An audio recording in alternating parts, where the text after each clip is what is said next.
Brother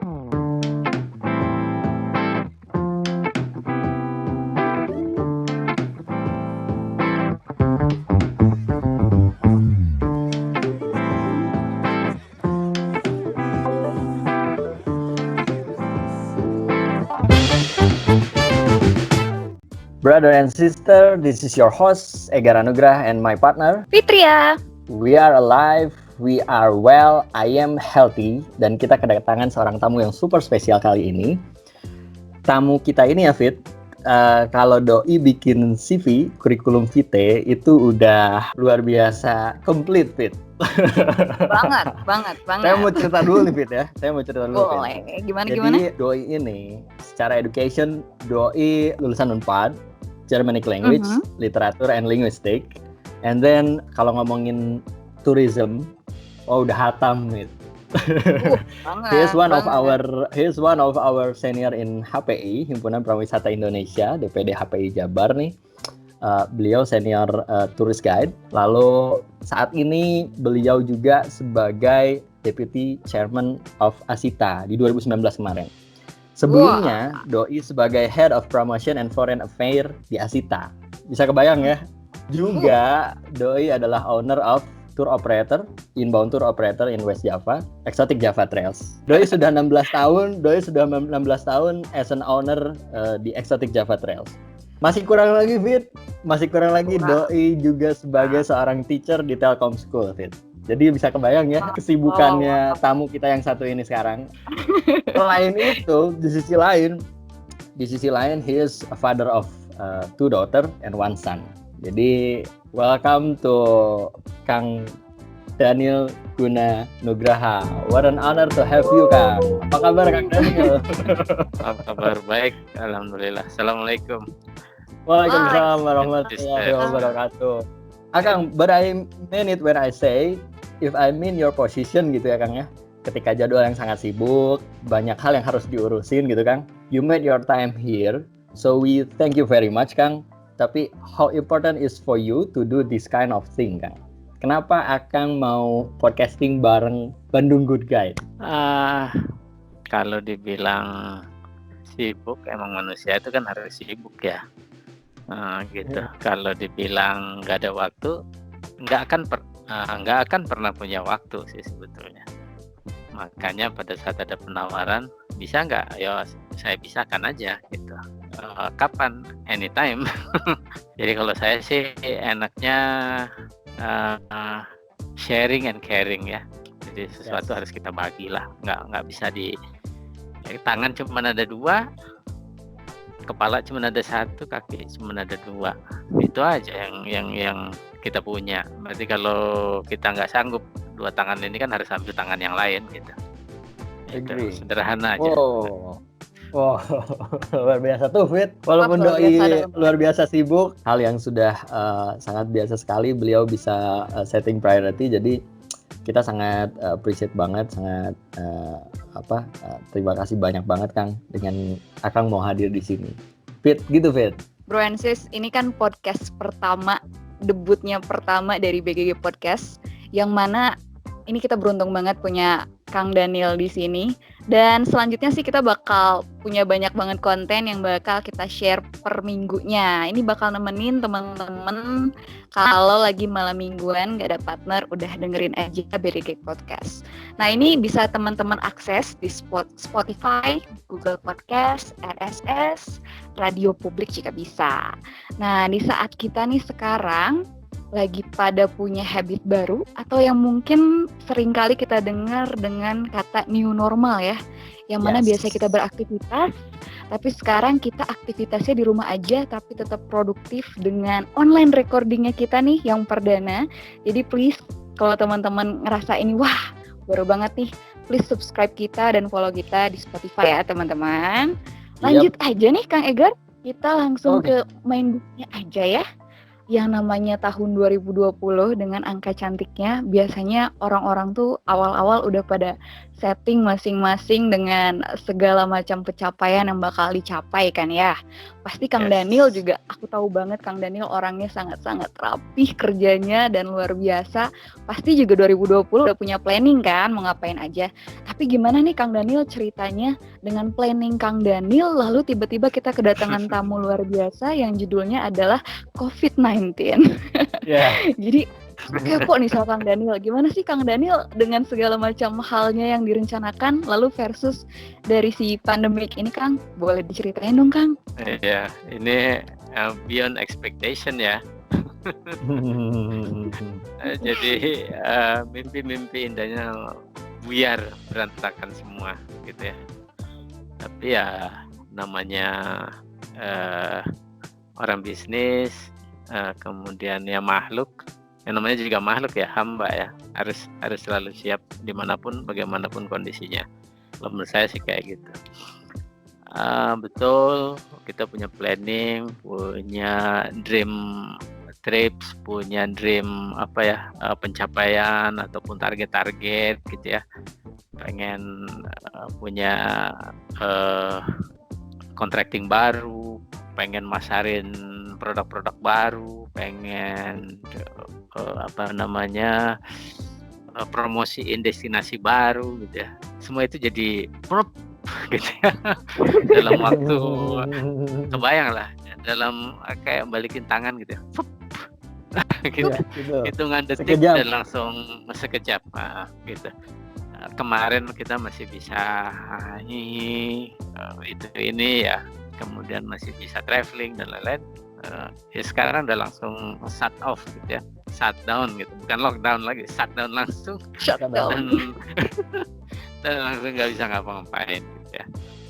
Tapi kan dengan adanya dari wabah kemudian jadi pandemik ya, berarti kan bukan antisipasi lagi ya, ini mah jadi menyikapinya yang harus lebih kreatif kayaknya gitu. Jadi gimana harus bisa keluar pada saat kondisi situasi yang tidak menentu, itu aja.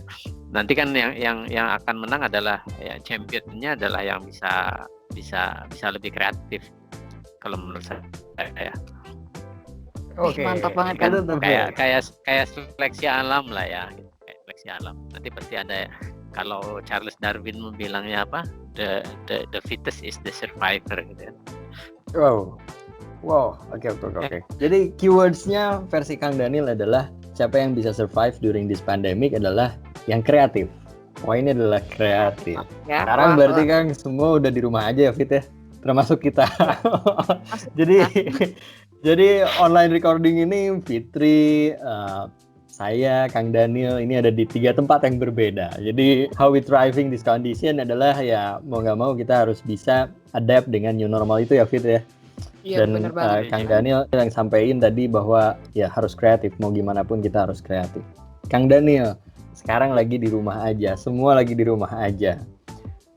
Barusan banget nih bro and sis, kita dengar bahwa pemerintah udah netepin besok adalah 1 Ramadan. Kita sudah mulai puasa. Kita sudah di rumah aja berapa lama ya Kang ya? Udah ada sebulan lebih ya Kang? Sudah sebulan. Sudah sebulan lebih. Hampir 1 bulan lebih sudah. Kebanyakan orang menyikapi dengan di rumah aja ada hal yang positif Kang. Salah satunya adalah more quality time with family. How about you Kang? Anak-anak yang lagi sekolah, kemarin kita lihat bahwa putrinya Kang Daniel harus exam from home, new normal juga Kang ya, karena memang harus nyiapin ujian lah, atau anak-anak benar-benar 100% kegiatannya ada di rumah.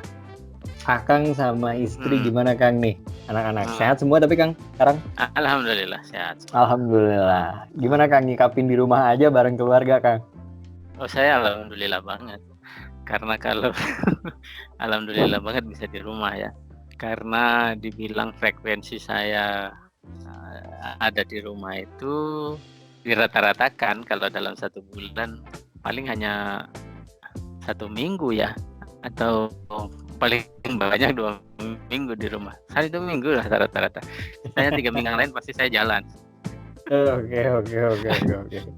Jadi sekarang benar-benar travel fair, ikut di pameran, sales mission, macam-macam lah gitu. Sampai kadang-kadang harus turun tangan handling grup gitulah ya. Ya karena memang harus ada sentuhan-sentuhan kita sebagai tour planner-nya dalam handling grup itu nggak bisa kita lepas. Karena kalau menurut saya sih tour planner adalah kayak chef, juru masak gitu ya. Agree. Bisa menyajikan masakan dari bahan yang biasa menjadi luar biasa gitu.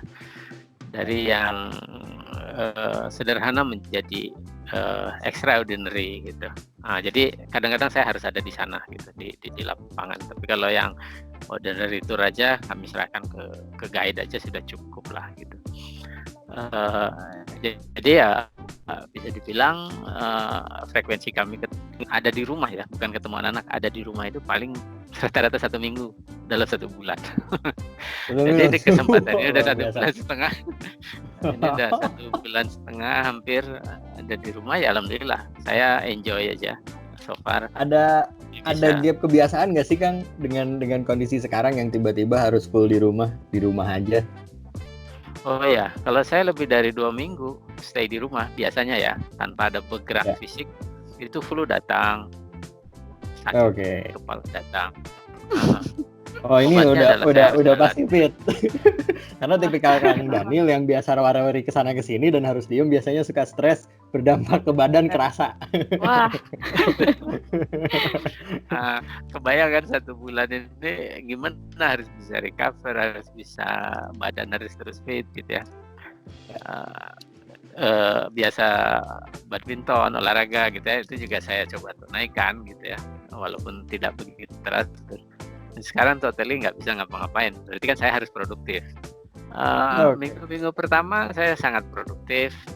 Saya masih datang ke kantor walaupun karyawan dirumahkan gitu ya, karena alasan keselamatan dan keamanan. Saya tetap masuk kantor, tetap produktif, bikin tour planning baru, bikin itinerary baru, produk baru, hasil ngelamun karena sendirian, kiri kanan gak ada orang, terus gitu sehari bisa 5, bisa 6 itinerary saya bikin gitu. Kalau saya kan harus selalu, kalau saya bikin itinerary itu terus gitu, dalam 1 hari dalam 1 minggu itu harus produktif. Setidaknya 5 bikin model tour kayak gitu. Tetap harus 5-10 model tour lah 1 minggu. Bikin baru nanti saya coba lempar ke pasar. Langsung meledak kemarin gitu. Ya alhamdulillah ya, Fitri lah ikut di situlah sedikit gitu ya. Tapi railway itu program yang pernah saya bikin sekitar 4 atau 5 tahun yang lalu gitu, dan sambutan pasarnya nggak ada. Ya udah, saya enjoy aja. Dan ternyata kemarin booming ya. Tren ini menjadi sesuatu yang baru dan banyak peminatnya kan. Sempat viral gitu. Orang banyak pertanyaan, banyak email masuk, banyak, apalagi saya posting, saya ajak teman-teman wartawan dan lain-lain gitu. Dulu saya introvert, nggak suka untuk publikasi, untuk dikenal oleh orang gitu. Saya nggak pernah mau berkawan dengan wartawan dan lain-lain. Pokoknya produk saya hanya punya saya gitu. Ya udah, orang lain nggak usah tahu gitu. Yang penting orang mau baru saya layani. Nah sekarang nggak, saya lempar semua ke orang, ke publik, berteman dengan karyawan, dengan blogger, dengan siapapun, influencer. Ya nih ada produk-produk gitu. Ternyata kalau orang sudah viral, sudah rame, market akan tumbuh sendiri ternyata. Wah, ini kita dapat insight luar biasa, Pit. I really love to meet so many people doing relationship, doing a new project yang walaupun dulunya itu nggak booming, ini menjadi hal yang sebenarnya kalau dianalisis menjadi hal yang bahkan sekarang menjadi hal yang viral ya. Dan itu berjalan untuk bisnisnya Kang Daniel. Luar biasa. What a productive person. Walaupun di rumah aja. Wah, banyak banget. Wah, keren. Kang, kita masih ngomongin tentang anak-anak nih Kang ya. Tadi tentang Akang kebiasaan ngantor yang sehari tiap harinya biasa ngantor gitu ya, ketemu sama teman-teman, sama timnya sendiri. Sekarang harus di rumah aja, tetap produktif, dan tetap menganalisis pasar dengan kebutuhan Akang sebagai seorang entrepreneur. Anak-anak nih Kang, kita lihat Akang bisa membawa kebiasaan si ayah nih untuk traveling, kayaknya ditularkan juga sama anak-anak. Kita lihat Akang sempat ajak jalan anak-anak ke Gunung Parang, bahkan Extreme Sports Fit itu Via Ferrata. Manjat ke ketinggian berapa itu Kang ya, Via Ferrata ya? Anak-anak saya cuma sampai 300 meter di atas permukaan ya, di atas tanah ya, bukan tanah. Tapi itu kan 90 degree ya, bukan 45 degree, 90 degree. Memang benar-benar climbing. Kang, berarti anak-anak dibikin asik ya. Anak-anak berarti sudah ketularan kebiasaan ayah untuk traveling ya. Saya biasa ajak anak-anak saya untuk jalan, untuk traveling. Memang dari childhood banget, dari kecil banget gitu ya. Anak saya yang gede pertama kali naik gunung ke Gunung Halimun, ke Baduy gitu ya. Itu umur 3 tahunan, 3 tahun setengah udah saya ajak ke sana. Udah saya perkenalkan gitu ya. Nah, ya. Kang, kebiasaan Akang untuk outdoor activities ini ngebangun karakter Exotic Java Trails. Exotic Java Trails as tour operator inbound. Karakternya kalau kita lihat, correct me if I'm wrong Kang, Exotic Java Trails ini terkenal dengan kegiatan yang adventure, terus culture, leisure-nya juga ada, tapi lebih banyak special interest-nya Kang ya. Nah, during this COVID-19 outbreak, how's the business condition Kang? Kalau business condition memang down, udah sama sekali tidak ada pergerakan ya. Kalau booking dan lain-lain, selama ini kami hanya melayani cancellation aja. Jadi dibanding yang reservasi, lebih banyak yang cancellation, proses refund, kemudian membantu pemulangan waktu itu. Sekarang sudah bersih semua tamu-tamu tanggal 24 Maret yang lalu, 25 ya. Terakhir yang pulang dari Indonesia itu karena mereka harus pulang walaupun sebetulnya tamu-tamu masih pada pengen stay di Indonesia gitu. Ada yang stay di satu resort sampai dia tidak traveling bergerak kemana-mana. Udah saya booking aja di sini 10 malam misalnya gitu. Ada juga yang demikian di daerah Banyuwangi gitu ya. Jadi kalau tanya bisnis kita, travel industry udah shutdown aja, udah nggak ada activity gitu. Tiarap ya Kang? Totally tiarap. Yang ya sama lah, guide juga kan ya, transport kita juga langsung sudah 2 bulan mungkin nggak bergerak sama sekali ya, hampir 1,5 bulan udah nggak bergerak semua. Ya roda ekonomi udah nggak jalan kalau di tourism, totally. Saya mau coba ikut charity program misalnya, mempersilahkan kendaraan kita dipakai untuk COVID, tapi kalau drivernya tidak berkenan ya susah juga ya. Berapa reservasi masih jalan sih sampai bulan Juni, Juli, Agustus, September masih on hand sebetulnya. Mereka tamu-tamu yang dari Belanda khususnya masih pengen traveling. Ada yang aku postpone sampai di 2021, ada ya udah tourism ya udah tiarap lah dibilang, udah nggak ada income. Betul Kang. Teman-teman tourist guide, pelaku yang lain juga udah teriak-teriak Kang ya kondisinya. Iya, tapi kan saya nggak bisa diam ya. Saya nggak bisa diam begitu aja. Saya harus membangun perasaan optimisme itu. Saya harus membangun terus dan harus menularkan optimisme ini, nggak boleh saya sendiri gitu. Saya menularkan gitu. Betul. Saya aktif di organisasi ya, di Asita, pernah di HP di mana-mana gitu. Kebetulan banyak teman-teman sesama pengusaha dan nasib yang sama. Kalau saya ikutin di WA Group semua mengeluh. Saya bilang ini nggak bisa kalau semua mengeluh. Justru kita semua harus survive gitu ya. Harus fighting against COVID ini gitu. Yaitu dengan menyebar berita positif. Mana ada saya cerita sharing sesuatu yang menakutkan di Facebook, kan nggak pernah, atau di IG. Semua yang positif, semua yang baik-baik.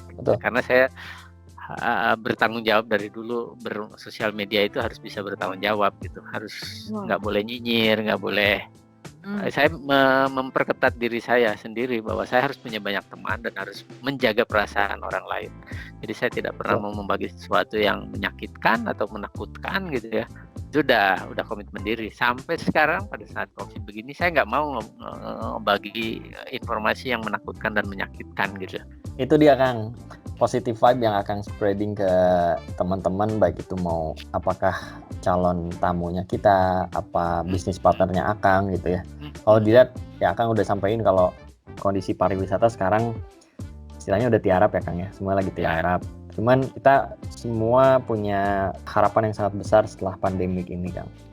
Nah, thriving not surviving. Ini yang Akang sampaikan dari awal tadi ya sampai diskusi kita, bahwa Akang lebih mengedepankan orang untuk berkembang.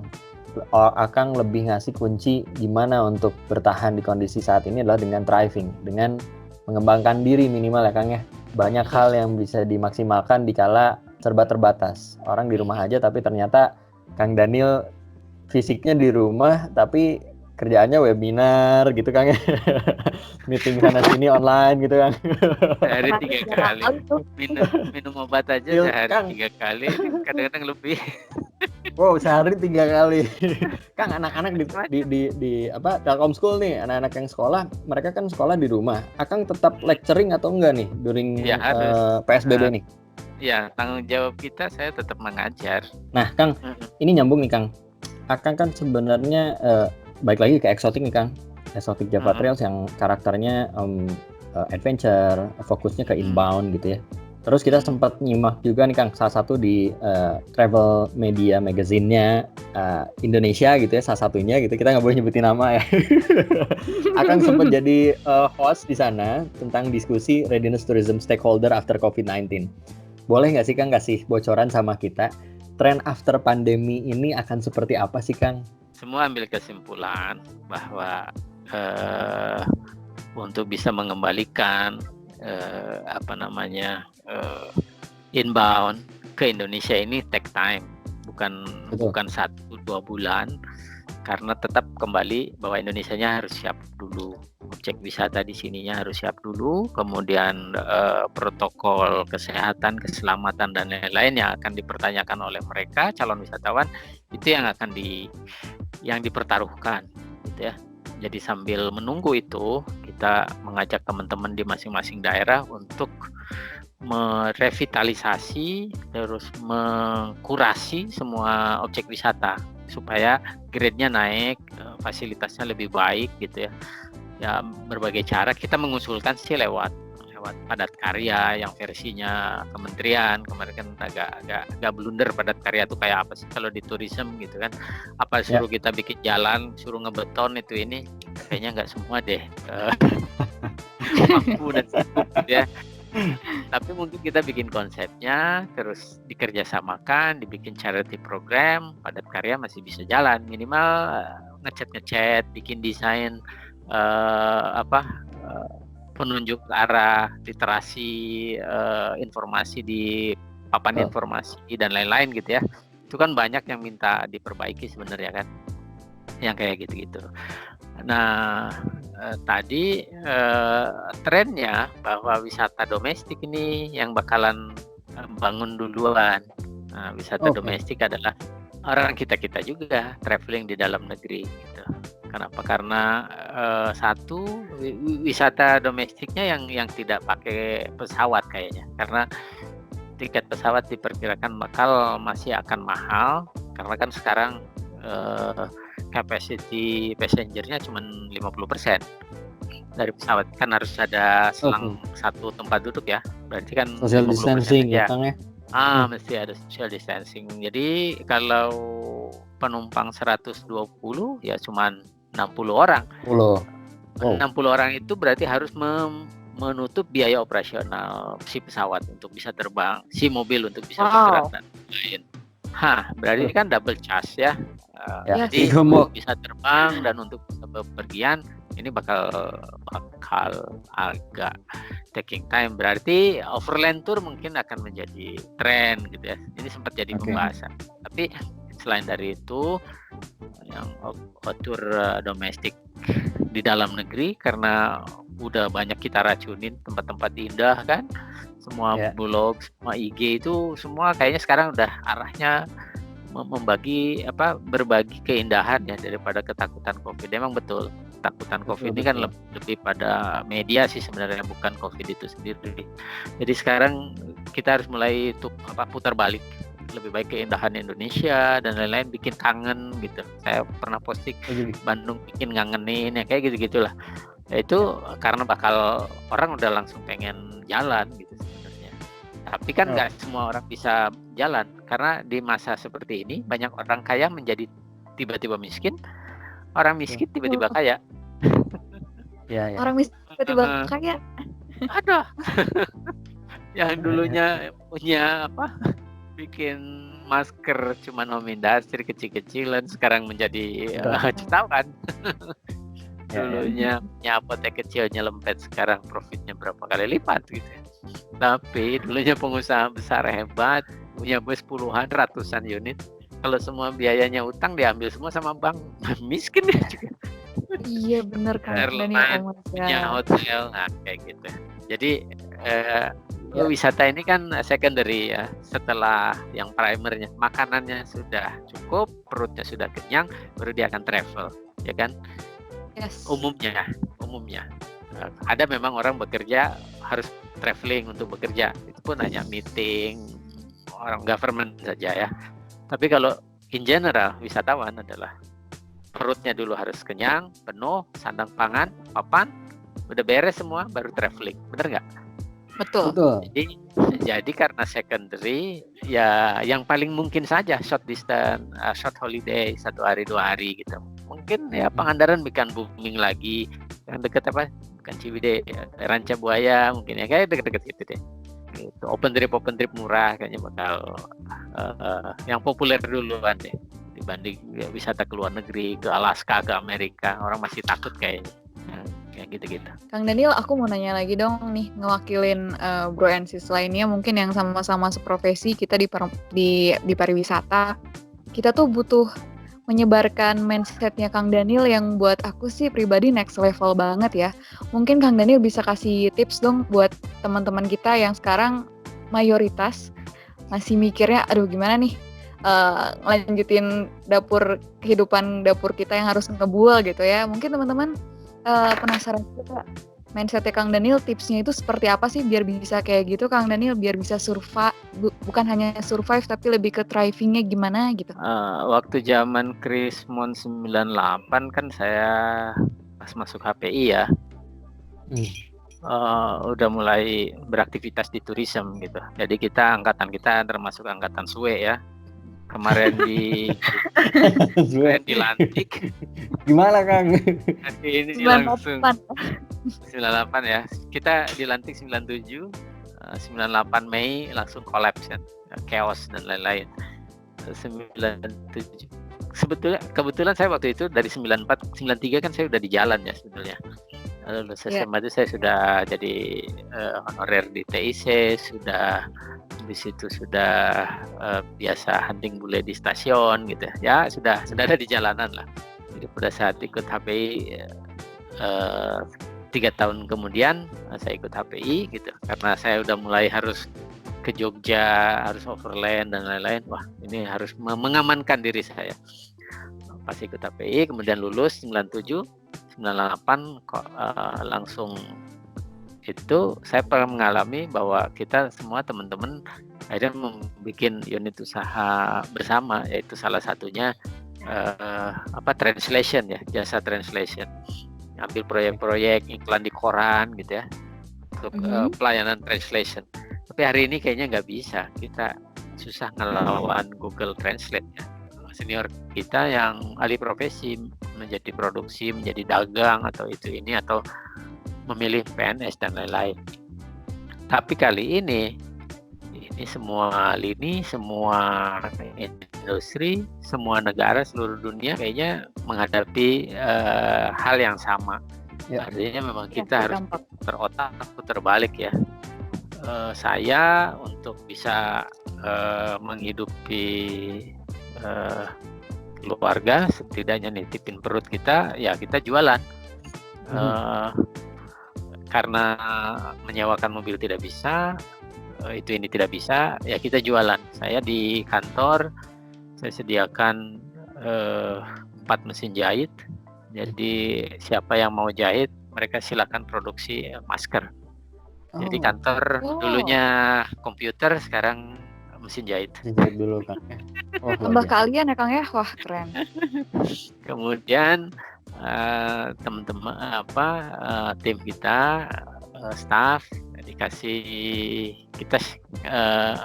kita produksi ini ya, kita produksi daging ayam pejantan, masakan ayam pejantan kita produksi.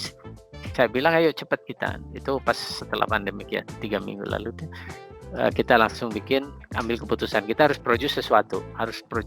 Saya langsung pikir, putar otak, dagang beras. Udah ngubungin ke bandarnya, dagang beras, wah habis, harus dibuang sama bandar-bandar besar. Wah, putar otak lagi, jualan sosis. Ini, oke, akhirnya diputuskan jualan ayam pejantan, daging ayam gitu ya. Kita produksi, anak-anak kantor yang tiketing, yang accounting, yang bagian tour, kita jadikan reseller, mereka jadi marketing frontliner gitu. Jadi kita sambil berbagi hasil. Saya yang sediakan, yang stok, belanja, plak, kasih di freezer. Saya juga dapat pinjaman freezer. Kemudian anak-anak yang jualan gitu. Database-nya database tamu kita yang biasa booking mobil, yang biasa beli tour dan lain-lain, itu kita hubungin satu-satu. Dan alhamdulillah kita berani bebas ongkir ya, free ongkir untuk pesanan makanan ini, dan bisa survive lah. Gitu. Jadi sekarang saya menjadi produsen makanan frozen food, sosis. Wah, dan seperti biasa ya, banyak jalan dan ayam jantan gitu. Jadi yang siap masak, orang hari ini kan malas untuk kotor-kotoran, untuk ke pasar dan lain-lain. Jadi revolusinya adalah kita harus bergerak nganterin makanan itu sampai ke rumah mereka, gitu, rumah konsumen. Gitu. OB yang dulunya cuma nganterin tiket, nganterin ambil dokumen dan lain-lain untuk motoris gitu, ya sekarang dikasih pekerjaan untuk mengirimkan distribusi makanan tersebut ke konsumen. Ya alhamdulillah seluruh Bandung tercover.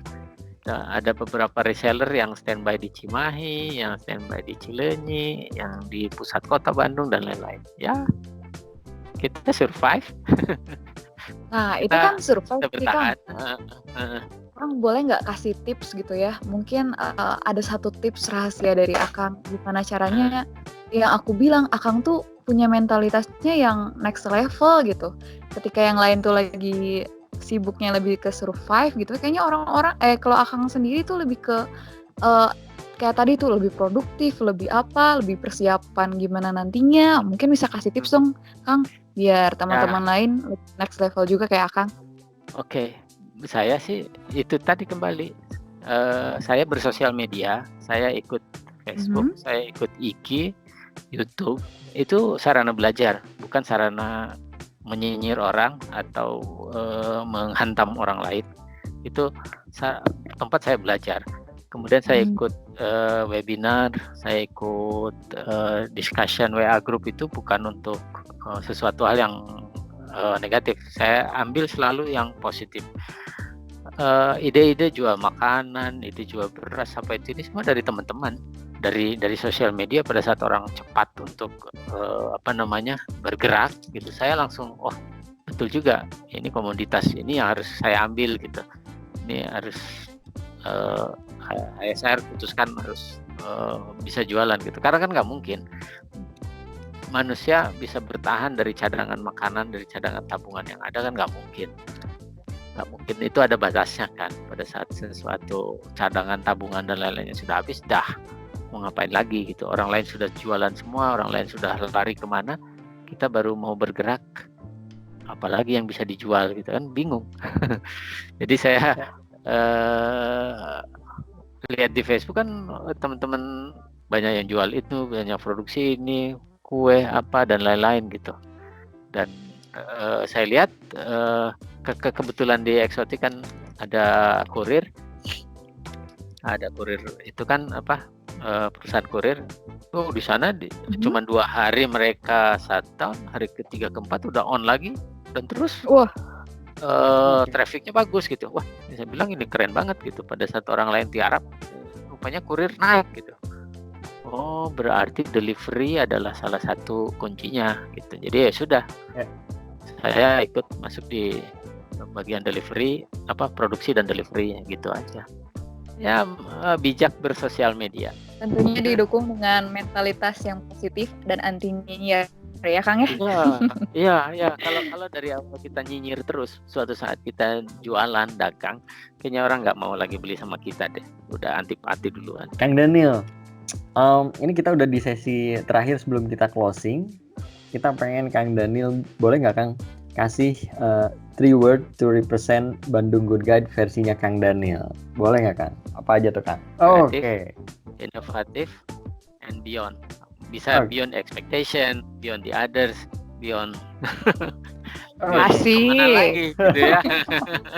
Pokoknya thank you Kang. beyond itu beyondnya baru koma gitu, belum titik. Beyondnya baru koma. Dari beyond.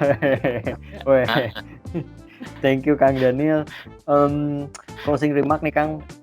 Bandung Good Guide is really concerned about the creative side of our tourism communities. Jadi kita melihat dengan adanya konten podcast ini adalah salah satu new wave of collaboration Kang.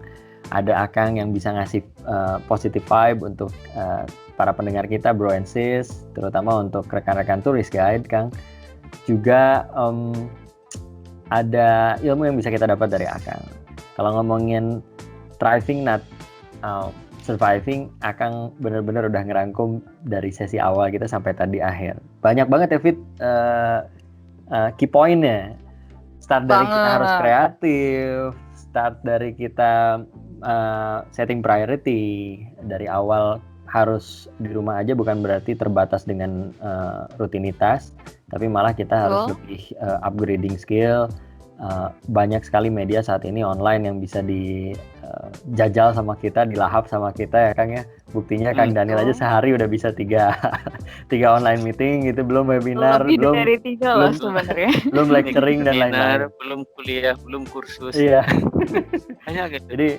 Jadi mudah-mudahan virusnya Kang Daniel ini virus positif yang bisa kita spread ke para listener, para bro and sis sekalian, yang mana main sosial media online oke lah silaturahmi, tapi jauhin lah itu yang namanya nyinyir ya Kang ya, buang-buang waktu. Gitu aja. Ini adalah sesi terakhir dari podcastnya kita. Terima kasih banyak udah mau meluangkan waktu di tengah kesibukan, udah mau diganggu sama kita. Ini malam-malam, kita lagi recordingnya malam sama Kang Daniel gitu. Di sisa-sisa tenaganya masih mau join sama kita. Terima kasih banyak Kang Daniel. Mudah-mudahan harapan dari kita baik bisnis, lalu juga apapun itu dengan tim, rekan-rekan di organisasi, semuanya sehat selalu Kang Daniel. Dan sampai ketemu di podcast selanjutnya dari Bandung Good Guide ya Kang Daniel ya. Oke, sama-sama. Terima kasih. Salam dan kreatif lah. Sampai ketemu di episode kedua dari Bandung Good Guide Podcast. Assalamualaikum warahmatullahi wabarakatuh.